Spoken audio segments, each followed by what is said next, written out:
দেখাতে চেষ্টা করব কিভাবে বাইক বা কার ওয়াশিং সেটিং করতে হয়।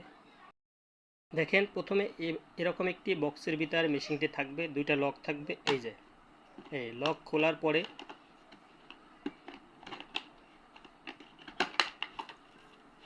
এখানে দেখেন একটি পাইপ থাকবে, পাশাপাশি একটি ফিল্টার থাকবে, একটি ফেনা পট থাকবে, একটি মেশিন গান থাকবে, পাশাপাশি একটা নজল পাইপ থাকবে এবং একটা চার্জার থাকবে এবং একটা ব্যাটারি থাকবে।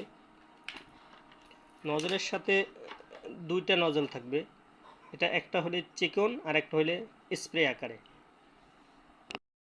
প্রথমে আপনি পাইপটির সাথে যে ফিল্টার আছে ফিল্টার সাথে শক্তভাবে আটকিয়ে দিবেন।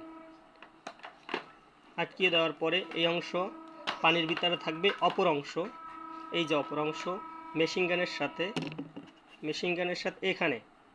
এখানে চাপ দিয়ে ধরে এই যে মেশিনের সাথে আটকিয়ে দেবেন। অনেকেই এই অংশটা কিভাবে আটকাইতে হয় জানে না, এটা খুবই সেনসিটিভ। এটা হাত দিয়ে এভাবে চেপে ধরে এই ছেড়ে দিবেন, অটোমেটিক লক হয়ে যাবে। এরপর আপনি নজল পাইপ মেশিন গানের সাথে অ্যাডজাস্ট করতে হবে। এই যে এখানে হাত দিয়ে ধরে আস্তে আস্তে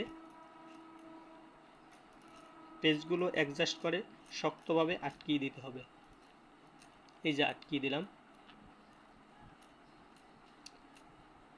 এরপর নজল অংশ লাগানো, এটা একটু কঠিন ব্যাপার। আমি প্রথমে হিজিবিজি খেয়েছি কীভাবে অ্যাডজাস্ট করতে হয়। এই যে হাত দিয়ে এই অংশ চাপ দিয়ে ধরে এই নজল অংশ ভিতরে অ্যাডজাস্ট করতে হবে। প্রয়োজনে এটা আপনি চেঞ্জ করতে পারবেন, দুই ধরনের নজল থাকে। এই চাপ দিয়ে ধরে খুলে ফেলবেন, আবার অন্য নজল ব্যবহার করতে পারেন যেটা স্প্রে আকার পানি পড়ে। এই যে ধরছেন, এই ছেড়ে দিবেন, এটা অ্যাডজাস্ট হয়ে গেল। এরপর ব্যাটারির অংশ, ব্যাটারিটা লাগানো একটু কঠিন ব্যাপার, না জানলে কঠিন, না জানলে অনেক সহজ। এই যে ব্যাটারির নিচে একটা চাবির মতো অংশ আছে, এটা এখানে এবার চাপ দিয়ে ধরবেন। চাপ দিয়ে ধরার পর এই যে এখানে আস্তে বসিয়ে দিবেন এবং ছেড়ে দেবেন, লক হয়ে গেছে।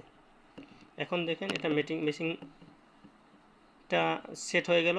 এই যে চালু করলাম আমি, এই চালু করলাম, এখানে এবার আপনি স্প্রে করতে পারবেন।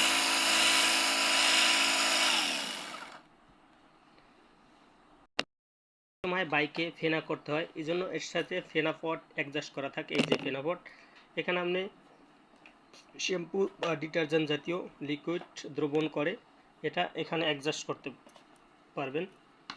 এই লকটা এখানে শক্ত করে ধরে এটা খুলে ফেলবেন, পরে এখানে চাপ দিয়ে ধরে এই যে লক করে দিলেন। এখন এখানে চাপ দিলে এই যে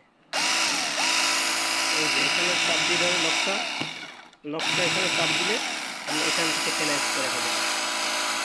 আপনার ন্যূনতম 5 মিনিট বাইক বা কার ওয়াশ করতে পারবেন। পাশাপাশি এই মেশিন দিয়ে আপনি ফসলের জমিতেও পানি স্প্রে করতে পারবেন এবং গাছপালায় পানি স্প্রে করতে পারেন, এমনকি ওষুধও দিতে পারবেন। যদি ভিডিওটি ভালো লাগে শেয়ার করে চ্যানেলটি সাবস্ক্রাইব করে দিন। Thank you.